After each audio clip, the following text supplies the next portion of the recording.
Kërkesa e opozitës për shkarkimin e kryetarit kuvendit Niko Peleshi ka nxjerrë në pa përçarjen mes mazhorancës dhe opozitës në Këshillin e Legjislacionit. Partia Socialiste dhe Partia Demokratike nuk kanë arritur të gjejnë një qendrim të përbashkët, duke çuar në përgatitjen e dy raporteve të veçanta. Njëri që mbërshtet shkarkimin e Peleshit për shkelje të rënda kushtetuese dhe rregullore së kuvendit dhe një tjetër që e kundërshton këtë veprim. Të dyja raportet e paraqitura do të shkojnë në seancë plenare e Kuvendit të Republikës së Shqipërisë, i cili edhe në bazë kushtetutës dhe rregullore ska drejtën për të votuar mbi to. Opozita ka argumentuar se koha që mazhoranca ka marrë në shqyrtim kërkesën e tyre nuk ka nxjerrë në pa shkeljet e pretenduara, duke forcuar pretendimin për shkarkim. Nga ana tjetër, mazhoranca i konsideron kërkesën si të pabazuar dhe planifikon të përdorë shumicën e saj për të rrëzuar propozimin opozitar në seancën plenare.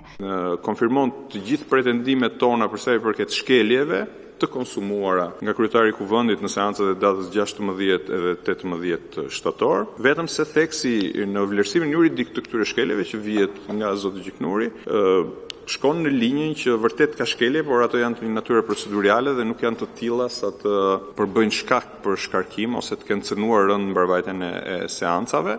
Dy raporte do të votojnë gjatë seancës duke reflektuar ndasitë politike mes palëve. Ekspertët politik parashikojnë se rezultati do të jetë në favor Partisë Socialiste, duke ruajtur kryetarin e kuvendit në detyrë dhe duke shmangur ndryshimet në udhëheqjen e institucionit.